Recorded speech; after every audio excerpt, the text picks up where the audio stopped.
Hi guys, welcome back. We're here to catch up on Phantasma. Sorry it's been a few days.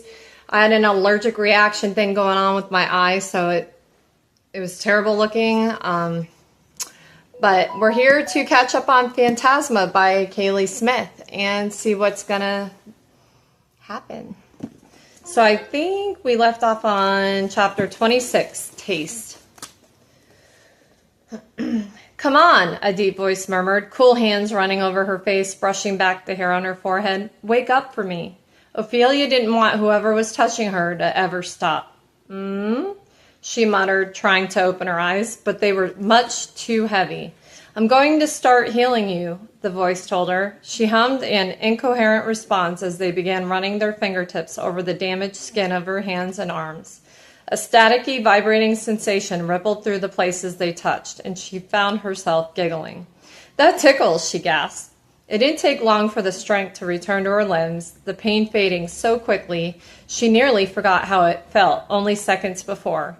And when she finally opened her eyes, a beaming smile stretched across her face as she gazed up into Blackwell's emerald eyes. I think you must have been heaven sent, she told him as her head finally cleared. He lifted a brow in amusement. That's a new sentiment for me. Here. He offered his hand and pulled her to her feet. She stretched her arms out above her and inspected the now smooth skin of her palm, where the wounds had been festering just a moment before. Brand new. Meanwhile, Blackwell's hands were now covered in her blood. Sorry about that, she told him sheepishly. He lifted a shoulder with a smirk. It's only blood. She reached out to give his hand a squeeze. Thank you. You got me through that. He took a step toward her, lifting her chin with his fingers so he could look her square in the eyes. You got yourself through that. I'm proud of you. Her breath hitched. No one had ever said those words to her before. Not Genevieve, not her mother. Her mother might have told her she'd done something well, but never that she was proud. Tessie Grimm had never been the kind for flowery sentiments. As quickly as his words had warmed her, his next sentence made her blood run cold. I want to talk about the shadow voice. She ripped her chin from his grasp and shook her head. No, in fact, why don't you just wipe everything that happened in that level from your memory forever? There was something about being in excruciating pain that had postponed her embarrassment. But now that her senses had returned, sharpened from the power of his magic, she couldn't help but be mortified by everything he just witnessed. She had cried. Next time, just take the plummet into the ocean of lava, she chided herself.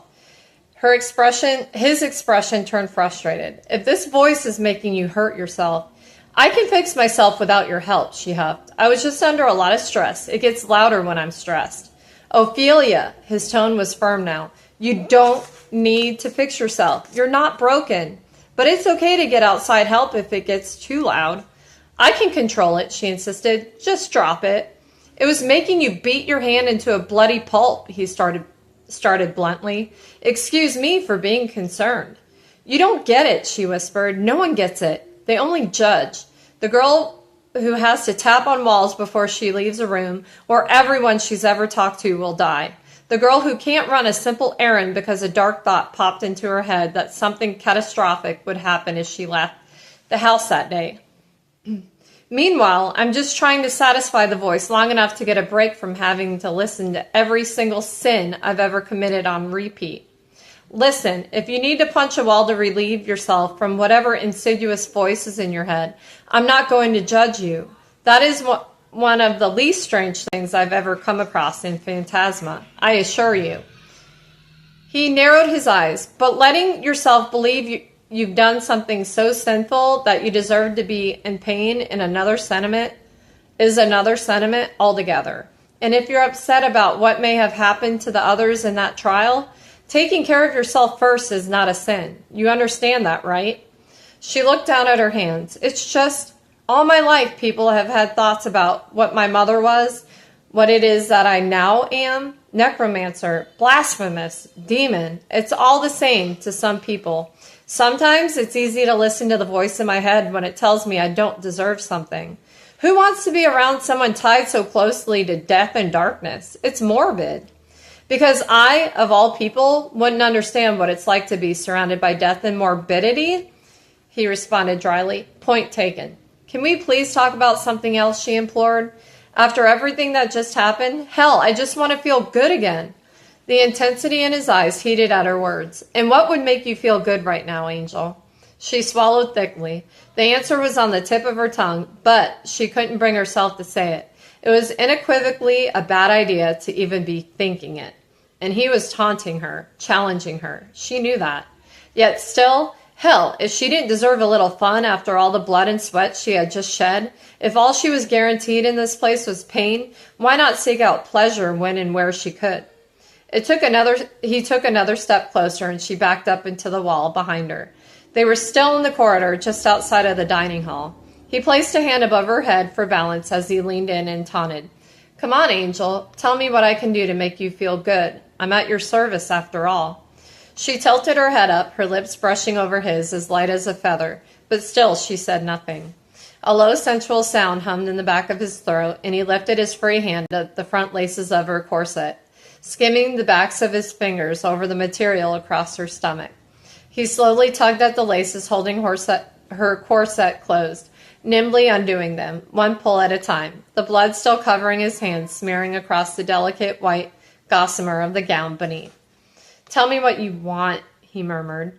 Her breath hitched as the corset finally fell away, and he began flicking open the buttons running down the front of her dress beneath, one by one, all the way to her navel. The cool air of the open hallway hit her feverish skin, and his fingers moved to lightly trail down between her breasts, leaving a faint crimson line in their wake. You first, she whispered. What do you want? He moved in, turning his head so he could lightly touch his lips to the underside of her jaw. I want you to let me see you. His mouth began tracing up her jawline, languidly, tortuously, his words tickling her skin. All of you. There's nothing I could have seen yet that has made me look away.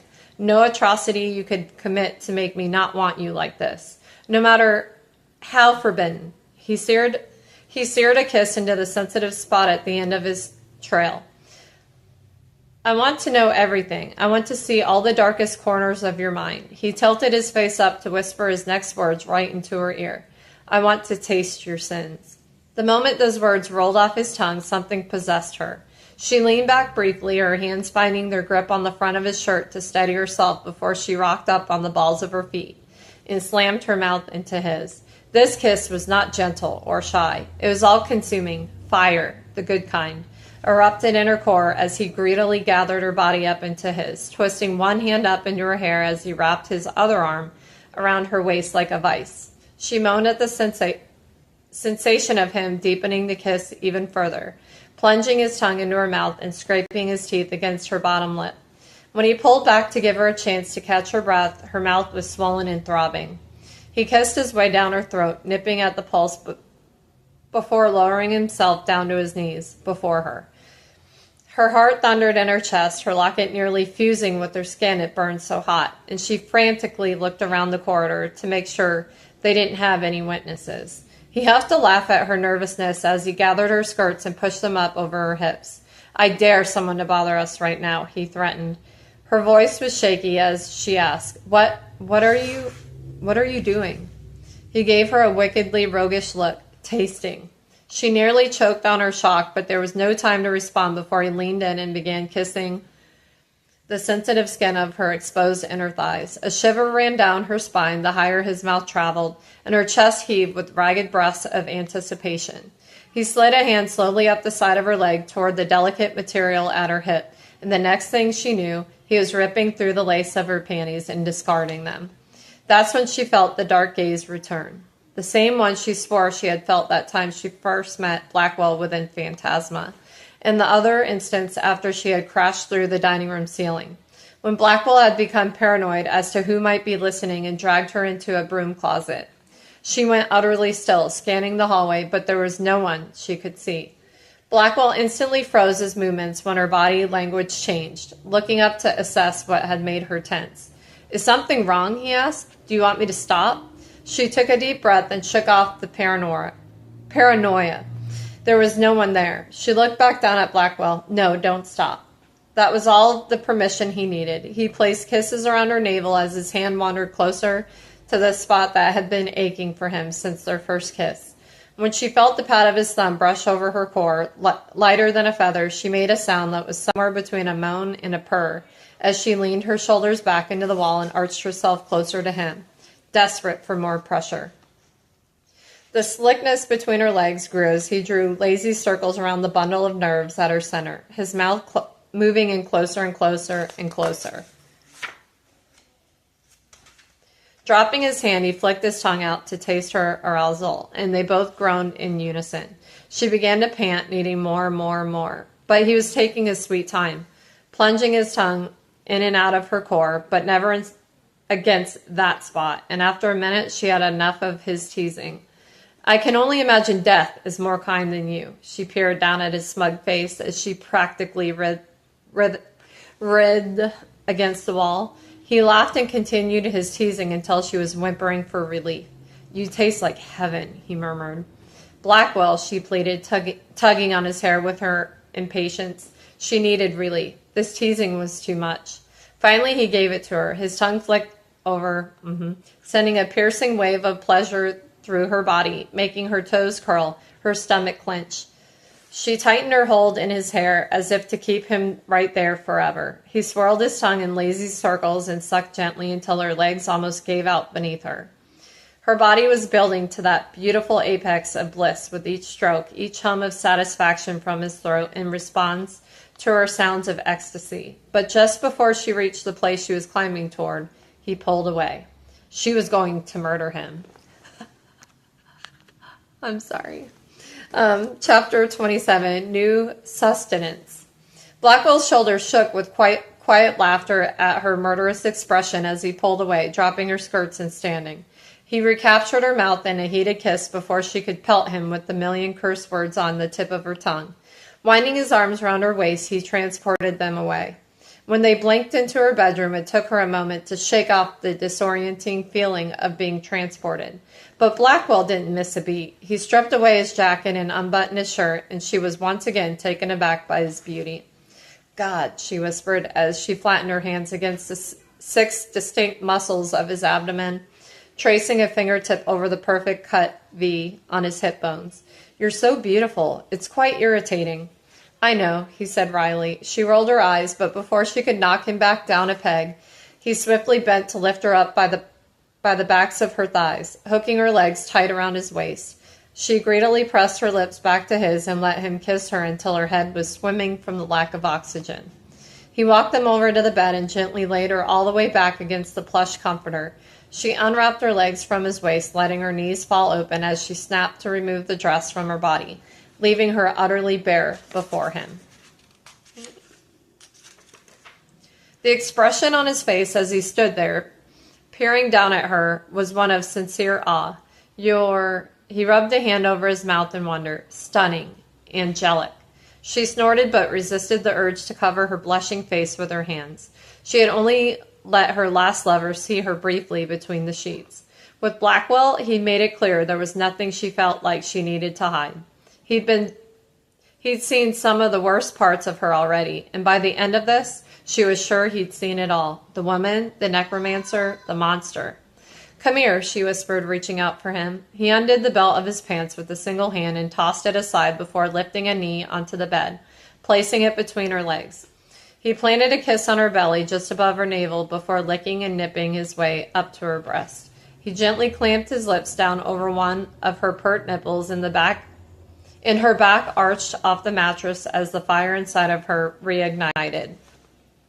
She tugged his head up by his hair and brought his lips back to hers. She gripped his sides and slowly rolled their bodies over until she was lying on top. Pushing herself up, palms flat against his chest, she maneuvered herself until she was straddling his upper thighs. She smiled. It's my turn to taste. Scenes from the second trial flashing through her mind, of lovers feasting on each other in ways she had never before imagined, and she wanted to try it for herself. There was something deep inside of her that she was still unsure how much further she was going to make it in this competition, especially after that last level. There was another part of her that knew this would likely be the one and only time she could allow herself to be close to him like this, which meant she was going to take the opportunity to do every single thing she wanted to do before it was gone forever. Reaching between their bodies, she unbuttoned his pants before lifting herself up just enough for him to kick them off to the floor. She looked down. Holy shit. The impressive length was considerably more than she had realized the previous night when she had ground herself to a climax against him. Part of her worried that what she was about to try wouldn't work. She reached out, tentative, and wrapped her fist around his shaft, her hand too small to encircle it fully, then gave the hard length a single stroke. His hips bucked. Fuck, he groaned. I take back what I said about you being angelic. She cleared her throat. Is it okay if I... You can do anything you want, Angel, he inserted, voice gruff. I'd let you drag me to the depths of hell right now if that would please you. This is a version of you I can work with, she quipped as she gave him another stroke. Fuck, he hissed again. She braced her unoccupied hand on his stomach to steady herself as she leaned down and gave the tip of his a tentative lick. Ophelia. She had always adored the way he spoke her name, like a wicked prayer. She gave another lick and his hand flew to the back of her head, wrapping itself in the tendrils of her hair almost involuntarily as she slowly lowered her mouth down the first few inches. It took a moment to get used to the feeling, but soon enough she found a rhythm between her mouth and hand, adjusting her speed and pressure to his responses. It wasn't long before she could feel the muscles in his stomach clenching tighter and tighter, and when she was sure she had brought him just as close to the edge as he had brought her in the hallway, she stopped. A sensual curse fell from his lips. She lifted her head, wiping her mouth with the back of her hand, and grinned down at him. Payback.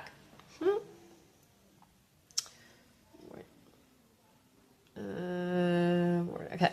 You're a fiend, he told her, voice thick with lust and affection. In a blink, he transported them both into a new position, pressing her back into the pillows of the head of the bed, his body hovering over hers. He reached a hand between their bodies, moving it down to her core and rubbed circles against her with the pad of his thumb, kissing her until she could hardly remember her own name, or the fact that she was required to breathe in order to live. He was her new sustenance. There was nothing slow or lazy about his attention now as he worked her back into a writhing, moaning mess. She could feel herself soaking the plush comforter beneath them, drenching his fingers with her wetness as he slid two of them inside her. He curled his fingers in a beckoning motion, hitting a spot that made her clamp her teeth into his bare shoulder to keep from screaming with pleasure. A guttural moan tore from his throat at her bite, and he used his free hand to tilt her face back to his, kissing her with the hunger of a man starving. He added a third finger inside of her, and she moaned as he pumped them in and out, so slow it was almost agonizing. And just as she wondered if he was going to wait for her to beg, determined to prove that what she'd said about never begging him for anything were, in fact, famous last words, he removed his fingers and placed the tip of his at her entrance.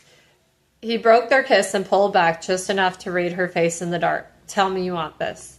I want this, she swore breathless. Very much. He sighed in relief and rocked his hips forward, sheathing himself inside of her, all the way to the hilt. The way he stretched her was sinful, euphoric.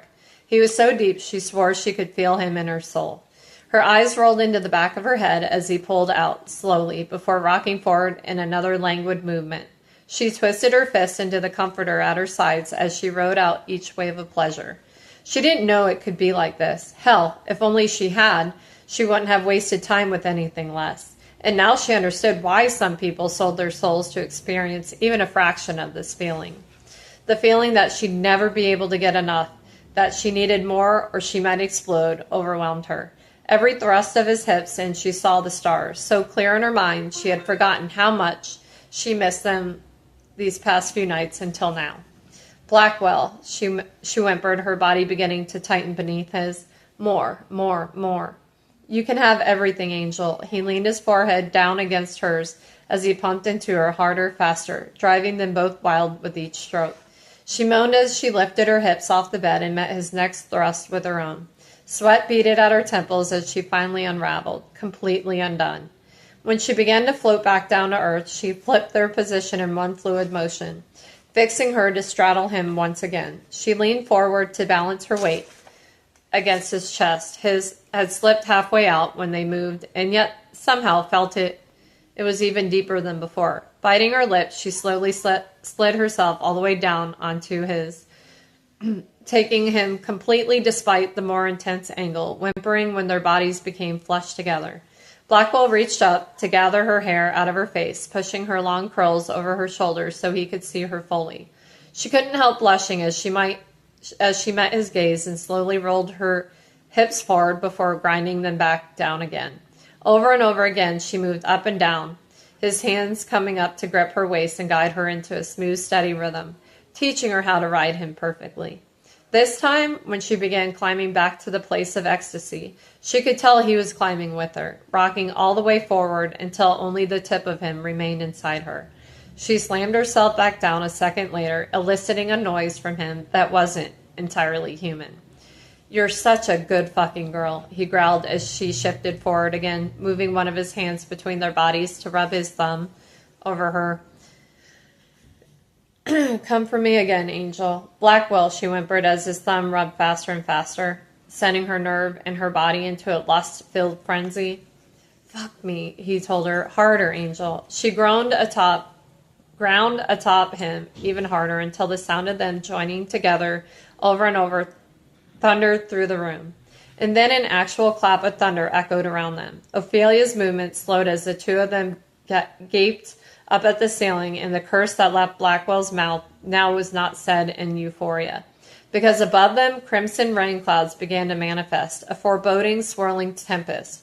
When the first drop of blood rained down, splattering onto Blackwell's chest, Ophelia smeared her finger through the bright red droplet in disbelief.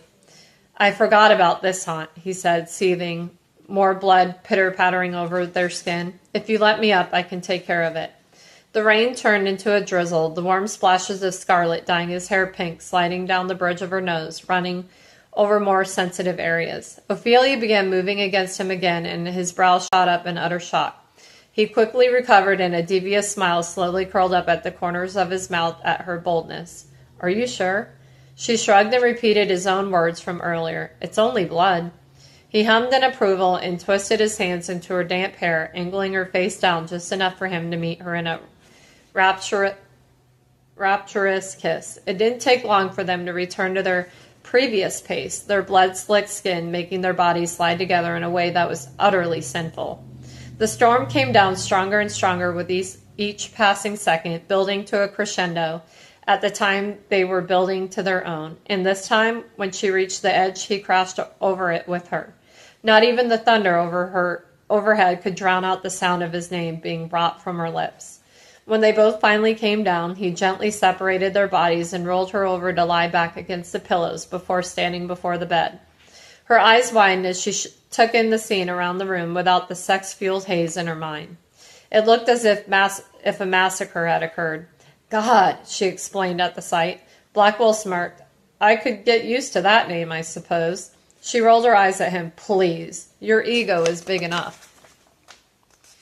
He huffed a laugh and he turned to clear the carnage. By the time he was done, not a single splatter of red could be found in the room or on her skin. When he began to dress, pulling his trousers on and fastening the button with a single hand, she pushed herself up into her elbows to watch. As evenly as she could, she asked, "You're leaving?" He glanced at her as he bent to swipe his shirt from where it had been haphazardly discarded on the floor. "Do you want me to stay?" A beat. She felt strangely more vulnerable in this moment than she had during their throes of passion, but she swallowed and whispered, "Yes." "Then I'll stay," he vowed. He left his shirt unbuttoned and returned to the bed by her side, tucking one of his arms back beneath his head and lifting the other so she could press herself into his side. As she laid her cheek against his chest over the place where his heartbeat should have been, neither of them spoke another word. Blackwell traced affectionate circles over her back and down her spine, and in no time she drifted off to sleep. But not before something forbidden unwittingly began to take root inside of her, and soon enough she'd find that she wouldn't be able to stop it from growing. Fall in love within Phantasma at your own risk. Chapter 28, Divulge. When Ophelia woke, deep into the witching hours, Blackwell was still beside her. Back in his ghostly form, he had moved to sit up against the headboard with the book of Phantasma's past contestants open before him. A wave of his hand in the air, and the page he was reading turned in tandem. Clearly, I didn't wear you out enough if you're already awake, he drawled. She flushed a bit at his words, so casually said for what they had experienced together. But she supposed that was a good thing. It had only been sex, she reminded herself. Plenty of people just have sex and nothing more. Genevieve had always been an advocate for women to indulge in intimacy just as casually as men did. A trait Ophelia had always admired, though now she thought it might be easier said than done for herself. It had probably been a mistake that she asked Blackwell to stay the night, especially because waking up to him was more comforting than she'd like to admit. So she forced herself to murder every butterfly fluttering in her stomach as she sat up and stretched, holding the covers he had tucked around her at some point tight against her bare chest. She was surprised to find the exhaustion that had lingered in her bones over the last week was gone. It seemed that for the first time since her mother died, she had slept well. Refusing to look too closely at why that might be, she distracted herself with the list of names Blackwell was scanning. How many pages have you gone through? She wondered. About 200, he answered. I can take over for a while if you need a break, she offered. I just need to get dressed. He snapped his fingers, and suddenly she was fully clothed beneath the covers. The silk dress was a sensual burgundy color, like the ripe seeds of a pomegranate, and was definitely more luxurious than anything she had brought with her, or ever owned. The bone bodice was molded to her like a second skin and pushed her bosom up in such a flattering way that it managed to give her a semblance of cleavage. The sleeves were draped in a way that hung off her shoulders, and the same meticulous draping detail was featured in the skirts, which had a slit on one side that reached all the way up to the middle of her thigh. She'd never worn anything so risque. He'd even added a matching ribbon to her hair. This is gorgeous, she said as she gaped down at the elaborate garment, brushing her hands over the butter-soft fabric of the skirts. Where's it from? My fantasies, he winked. She cleared her throat. Anyway, do you want me to help you search or not? No need, he said. I've already found a few handfuls of entries with the name of Gabriel. I bookmarked them all so you can look through and see if any seem familiar to you. You should get some more rest, though. It isn't even dawn. You need another few hours at least. She sighed. I won't be able to go back to sleep now. Plus, my entire sleep schedule has been ruined by this place anyway. Also, a few handfuls? This is going to be a waste of time if there are already that many. I told you it was a common enough name. Not as bad as William or James, though. Humans have gotten increasingly less creative in the past few decades. She snorted and reached out a beckoning hand. Show me the pages you've marked.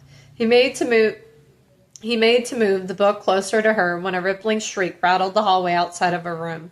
She raised her brows at the eerie sound. There's another scheduled hunt going on right now, he explained. I took care of yours before you woke up. She didn't bother to thank him. It was the least he was supposed to do as part of their bargain. Another thing she needed to constantly remind herself of. Hell only knew what sort of perverse violations they've committed by having sex with each other with a blood oath in place. Her mother's grave was probably nearing 7 feet deep with how many times she'd made the woman roll over in the past week. She asked, Is there somewhere quieter we can go? The screams are going to give me a migraine. Your wish is my command. He smirked as he took her hand and transported them away. Okay. We're going to stop there. So we'll pick up on that bottom paragraph on page 259 tomorrow. All right. Wow. So, this is really good. And it's not grotesque like the sex and stuff. It's more of a, I don't know. It's like a nice vibe. But let me know what you guys think is going to happen. Do you think Ophelia might be a ghost? Because I thought humans that are alive could not, even if it's an apparition, could touch them. I don't know. Did Ophelia die? Weird, right? So I guess we shall find out. And this is so good. But thank you guys for being here, and make sure you share it so you can have your friends read along with us. And this is really good. Very, very good book. And I will hopefully see you all tomorrow. Bye.